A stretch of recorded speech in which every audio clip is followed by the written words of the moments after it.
स्वागत है आपका एक बार फिर से बिहारी गुरुजी चैनल पर। इस वीडियो में हम डिस्कस करेंगे बिहार STET 2019 को लेकर के जो काफ़ी सारा कन्फ्यूज़न चल रहा है स्टूडेंट्स के बीच में। ठीक है, कुछ लोग ऐसे हैं जो मानने के लिए तैयार नहीं हैं। ठीक है, ऑन पेपर जो चीज़ें हैं, जो नोटिफिकेशन है, एडवर्टाइजमेंट है, उन सबको देखने के बाद भी ठीक, अब जिस भी कारण से हो, कुछ लोगों का ऐसा है कि जैसे कि मान लीजिए एकेडमिक के बारे में बताया जाता है कि एकेडमिक के मार्क्स पे आपका जो है सिलेक्शन होगा, नियोजन होगा, तो उसको मानने के लिए तैयार नहीं है क्योंकि उनको लगता है कि शायद हो सकता है उनका मार्क्स कम है एकेडमिक में, या किन्हीं का मार्क्स स्टेट में ज़्यादा है, उनको लगता है कि नहीं स्टेट के मार्क्स पर बहाली हो। ठीक है, तो मेरे या आपके कहने से कुछ नहीं होगा, जो चीज़ें हैं, जो रूल बना हुआ है, होना वही है। ठीक है, तो इसमें हम डिस्कस करेंगे मुख्य रूप से कि क्या ये जो कन्फ्यूज़न है कि क्या स्टेट के मार्क्स पर बहाली होगा। ठीक है, उसके बाद जब स्टेट के मार्क्स पर बहाली होगा, कई लोगों को लगता है कि सारा चीज़ तो नोटिफिकेशन में यानी कि स्टेट के नोटिफिकेशन में दिया हुआ है। ठीक है, मार्क्स के आधार पर चयन आपका हो गया, उसके बाद जो है सीधा आपको क्या नियुक्ति पत्र दे दिया जाएगा। कुछ लोगों को ये भी लगता है। A to Z प्रोसेस के बारे में हम लोग बात करेंगे यहाँ पर। वीडियो को ध्यान से आप जो है शुरू से अंत तक देखिएगा, एक भी कन्फ्यूज़न नहीं रहेगा। ठीक है, सबसे पहले जो पेपर में आज आया है ये तो आप लोग देखे ही होंगे कि दैनिक भास्कर का। ठीक है, आज के डेट का ये पेपर है जिसमें कि दिया गया है वही सब चीज़। अभी हम इसको जो है सही तरीके से डिस्क्राइब करेंगे। ठीक है, पहले इसमें एक नज़र आप देख लीजिए क्या सब दिया गया है कि छठे चरण की बहाली पूर्ण होने के बाद यह प्रक्रिया शुरू होगी। ठीक है, यानी कि 7वां चरण में आपका बहाली होगा। उसके बाद और क्या दिया गया है, इस बार बहाली में मैट्रिक और इंटर के अंक नहीं जुड़ेंगे। ठीक है, इन सब पे जो है हम सब चीज़ क्लियर, पहले भी हम कई वीडियो इस पे बना चुके हैं, लेकिन उसमें लोग कमेंट में जो है आकर के अपना राय देते थे, बता देते कि ऐसा नहीं ऐसा होगा। ठीक है, कई वीडियो का कमेंट भी हमको मजबूरी में ऑफ करना पड़ा है। प्रक्रिया में बदलाव की ज़रूरत क्यों हुई। ठीक है, यहाँ पर अब जो है ऑनलाइन आवेदन जो है एक ही लिया जाएगा, सेंट्रलाइज होगा, इस पर भी वीडियो बना चुके हैं। ठीक है, इसको आप लोग जो है इग्नोर करिए। 33,916 जो है ये गलती से लिखा गया है, ये अभी जिक्र हो रहा है अभी जो आप लोगों का स्टेट का एग्ज़ाम हुआ है। ठीक है, इस पर तो अभी स्टेट लिया भी नहीं गया है, तो इसका कहाँ से हो जाएगा। ठीक है, तो इसको आप इग्नोर करिए 33,916 को, ये 37,000 के बारे में है। सबसे पहले शिक्षक बहाली में, ठीक है, 3 फेज में जो हम इसको बाँट दिए हैं, समझने में जो है आपको इजी पड़ेगा। सबसे पहले जो है शैक्षणिक योग्यता 1 नंबर पे, ध्यान से आप समझते रहिएगा। पहले नंबर पे शैक्षणिक योग्यता है जो कि एकेडमिक क्वालिफिकेशंस जिसको बोलते हैं, जो इंटर, मैट्रिक, इंटर हो गया, ग्रेजुएशन हो गया, B.Ed हो गया, जो भी है।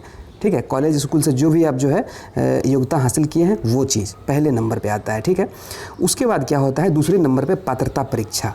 ठीक है, तो पात्रता परीक्षा में क्या है, शैक्षणिक योग्यता जिनके पास होगा, यानी कि ग्रेजुएशन हो गया, PG हो गया, B.Ed हो गया, जो भी रखा गया है शैक्षणिक योग्यता रखा जाता है। ठीक है, वो जिनके पास होगा उनसे जो है पात्रता परीक्षा के लिया जाएगा। ठीक है, तो पात्रता परीक्षा के लिए आपको जो है नोटिफिकेशन निकाला गया, एडवर्टाइजमेंट निकाला गया था। ठीक है, ये तो आप लोग जान रहे हैं, 2019 STET 2019।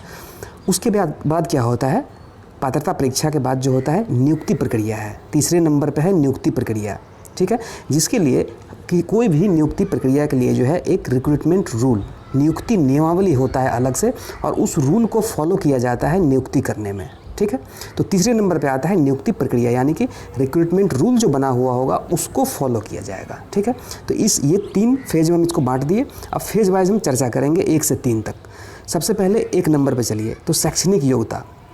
शैक्षणिक योग्यता में आप लोगों को पता ही है कि हाई स्कूल में जो है आपसे मांगा गया था स्नातक प्लस B.Ed हाई स्कूल का टीचर बनने के लिए, और +2 में बनने के लिए जो है आपको स्नातकोत्तर यानी कि PG प्लस B.Ed मांगा गया था। ठीक है, और एक्सेप्शन है इसमें, कुछ सब्जेक्ट है जिसमें कि B.Ed का ज़रूरत नहीं है, तो आपको स्नातक या स्नातकोत्तर के उस बेस पे ही आप अप्लाई कर सकते हैं। तो वो सब एक्सेप्शन है जिसमें कि आपको कंप्यूटर साइंस हो गया, म्यूज़िक हो गया, ये सब है। ठीक है, ये हो गया पहला फेज़। सेकेंड नंबर पर आप आते हैं।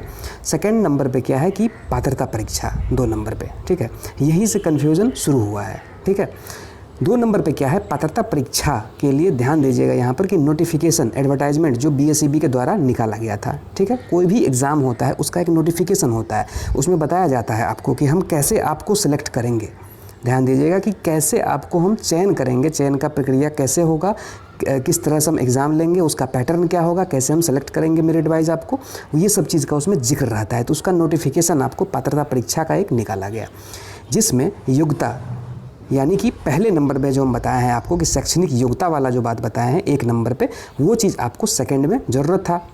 ठीक है, उसमें जिक्र था कि योग्यता जिनके पास होगा शैक्षणिक योग्यता, पहले नंबर वाला शैक्षणिक योग्यता जिनके पास होगा वो पात्रता परीक्षा के लिए एलिजिबल होंगे। ठीक है, अभी तक क्या था कि अब तक यानी कि 2012 में जो STET आपका हुआ था उसमें क्या था कि कट ऑफ पार करने वाले सभी लोग क्वालिफाई कर जाते थे, यानी कि क्वालिफाई करवाया जाता था उनको कि मिनिमम जितना भी मान लीजिए 45% 50% जो भी रखा गया है, ठीक है, वो मिनिमम मार्क्स यदि आप स्कोर कर लेते हैं तो आप जो है क्वालिफाई कर जाएंगे। 2012 में ऐसा ही हुआ। 2019 का जो STET था वो कुछ थोड़ा सा अलग था, जो कि नोटिफिकेशन में कोई भी मान लीजिए अलग होता है कुछ भी किसी भी परीक्षा में तो नोटिफिकेशन में उसका जिक्र कर दिया जाता है पहले। तो उसी तरह से 2019 के STET के नोटिफिकेशन में जिक्र कर दिया गया था कि भाई हम रिक्ति के बराबर ही कैंडिडेट्स को क्वालिफाई करवाएंगे, ठीक है। तो रिक्ति के बराबर जब हम क्वालिफाई करवाएंगे तो ऐसा तो नहीं है कि मान लीजिए 5 लाख लोग बैठे तो कहीं से हम किसी को भी ले लेंगे क्वालिफाई करवाने के लिए, किसी को भी करवा देंगे, ऐसा तो होगा नहीं। तो क्योंकि रिक्ति के बराबर लोगों को क्वालिफाई करवाना था, इस कारण से उनको क्या हुआ कि सिलेक्शन के लिए जो है मेरिट वाइज ऊपर से नीचे की ओर सेलेक्ट करना पड़ा लोगों को, और इसीलिए वो जिक्र किए कि हम जो सिलेक्शन करेंगे वो आपको मेरिट वाइज करेंगे, ठीक है। मेरिट वाइज जो है हम चयन करेंगे ऊपर से नीचे की ओर, ये जिक्र किया गया, ठीक है। और उतना ही लोगों को क्वालिफाई करवाएंगे, जहाँ पर उतना लोग ऊपर से नीचे की ओर खत्म हो जाएगा वहाँ पर हम रोक देंगे और उतना ही लोग को सेलेक्ट करेंगे। तो बस इतना ही नया था इसमें, ठीक है। बाकी पात्रता परीक्षा बस वैसे ही का वैसे ही है ये। तो नोटिफिकेशन में आपको देखिए एक नज़र में क्या दिया गया था यहाँ पर, ठीक है। ये विज्ञप्ति है आपका, यानी कि एडवर्टाइजमेंट है 2019 परीक्षा के लिए, ठीक है। पात्रता परीक्षा 2019 के लिए था। चयन प्रक्रिया इसमें क्या था, यानी कि सिलेक्शन, जो एग्ज़ाम क्वालिफाई करेंगे, आप ध्यान दीजिएगा यहाँ पर एग्ज़ाम, यहाँ पर कहीं जिक्र नहीं है नियुक्ति का, ठीक है, कि ये आप पास करेंगे आपको सीधे हम नियुक्ति पत्र दे देंगे, जो लोग क्वालिफाई करेंगे। कहीं पर आप देख लीजिए पूरे एडवर्टाइजमेंट को खोल करके कि कहीं भी जिक्र है नियुक्ति पत्र का कि आपको सीधे नियुक्ति दिया जाएगा, आप सिलेक्ट हो जाएंगे। तो ये सिर्फ चयन का है, इस परीक्षा में चयन आपका कैसा होगा, कैसे होगा, इस चीज़ का जिक्र किया गया है। और चयन कैसे होगा आपका देखिए यहाँ पर दिया गया है कि न्यूनतम उत्तीर्णांक प्राप्त करने वाले सभी अभ्यर्थियों का उच्च प्राप्तांक से न्यूनतम प्राप्तांक की ओर, मिनिमम तो आपको लाना ही है, मिनिमम जो कट ऑफ है 45-50 उसको तो आपको पार करना ही था। उसके बाद क्योंकि सीट्स के बराबर लोग क्वालिफाई करेंगे, सीट्स के बराबर, इसीलिए ठीक है ऊपर से नीचे की ओर जो है उपलब्ध रिक्तियाँ उपलब्ध कराए जाने के बाद, ठीक है, कोटिवार पद का विवरण उपलब्ध कराए जाने के बाद कुल पद के बराबर अभ्यर्थियों का विषयवार एवं कोटिवार मेघा सूची तैयार किया जाएगा, ठीक है। तो मेघा सूची तैयार किया जाएगा, यानी कि देखिए मेरिट लिस्ट, ठीक है। तो मेरिट लिस्ट ऊपर से नीचे की ओर उस वही है मेरिट लिस्ट आपका। यहाँ पर लोग समझ रहे हैं कि मेरिट आपका जो है बस बन गया, आप क्वालिफाई कर गए, बस सीधे आपको नियुक्ति पत्र दे दिया जाए और ज्वाइन करवा दिया जाए, ऐसा नहीं है, ठीक है। अभी आप देखेंगे क्लियर हो जाएगा आपका जो है। तो ये सिर्फ एग्ज़ाम क्वालिफाई STET का जो एग्जामिनेशन था उसको क्वालिफाई करवाने के लिए ये चीज़ है, ये चयन प्रक्रिया है, ये सिलेक्शन प्रोसेस है आपका, ठीक है, कैसे आपका चयन इसमें होगा। उसके बाद तीसरे नंबर पर अब आता है नियुक्ति प्रक्रिया। अब आता है आपका नियुक्ति प्रक्रिया तीसरे नंबर पे। तो नियुक्ति प्रक्रिया यानी कि 3 नंबर। तो पीछे हम पहला और दूसरा नंबर का चर्चा किए। पहले में क्या था, शैक्षणिक योग्यता, दूसरे में हम चर्चा किए पात्रता परीक्षा, ठीक है। तो अब इस तीसरे में क्या है, अब जो यानी कि रिक्रूटमेंट रूल, ठीक है, नियुक्ति नियमावली इसमें फॉलो होगा नियुक्ति प्रक्रिया में, ठीक है, आपका जो नियुक्ति होगा। तो इसमें क्या क्या चाहिए, योग्यता इसके लिए क्या है, पहला होना चाहिए सबसे पहले जो शैक्षणिक योग्यता था आपका, एकेडमिक क्वालिफिकेशंस। दूसरे नंबर पे पात्रता परीक्षा आप उत्तीर्ण होना चाहिए, जिसका हम पीछे चर्चा किए, ठीक है। तो अब तक क्या था देखिए कि अलग अलग नियोजन इकाई में अप्लाई करने के बाद जो है एक मेगा अंक का मेगा सूची बनता था, ठीक है। आपका मेगा अंक के आधार पर जो है आपका जो है वो रिक्रूटमेंट होता था, बहाली होता था आपका। तो छठा फेज़ तक ये चीज़ चलते आ रहा था। अभी क्या है चर्चा में चीज़ कि 7वां फेज़ जो होगा, ठीक है, जैसे आपका छठा फेज़ में अभी तक हुआ है वैसे ही अब अगला जो फेज़ होगा वो 7वां फेज़ होगा, ठीक है, नियुक्ति प्रक्रिया के लिए। और उस 7वां फेज़ में यानी कि 21-22 जब भी होता है, ये मान लीजिए 7वां फेज़ जो है संभावित है, उसमें सेंट्रलाइज तरीक़ा से, जैसा कि पेपर में भी दिया गया है, ठीक है, बार बार जिक्र हो रहा है इस चीज़ का कि सेंट्रलाइज तरीके से जो अलग अलग नियोजन इकाई में आप जा करके अप्लाई करते थे वो नहीं करना पड़ेगा, सेंट्रलाइज तरीके से आपको अप्लाई करना पड़ेगा। और फिर से मेगा अंक आपका बनेगा ही, वो प्रक्रिया जैसे है, ठीक है, नियुक्ति नियमावली में जो दिया गया है वो है ही, मेगा अंक के आधार पर ही आपका चयन होगा। और ये मेगा अंक को जो है उस स्टेट से कोई लेना देना नहीं है, ठीक है। उस STET के मार्क्स से कई लोगों को लगता है कि सीधा वही उनका मेगा अंक है, उसी पर सिलेक्शन हो जाएगा, सीधे नियुक्ति पत्र मिल जाएगा, वो हो गया बस, जितना मार्क्स ज़्यादा है जिसका जो है उस हिसाब से उनका जो है मेरिट वाइज चयन होते जाएगा, ऐसा कुछ नहीं है, ठीक है। अभी आप आगे देखिए। तो अब जो मेगा अंक आपका बनेगा, ठीक है, वो मेगा अंक बनेगा यहाँ पर इस नियमावली, नियुक्ति नियमावली का बात अब आया, ठीक है। अभी वो जो पीछे आप देखें स्टेट परीक्षा 2019 में चयन का बात था वो, अब है नियुक्ति नियमावली 2020 फॉलो होगा, ठीक है। ये लेटेस्ट है।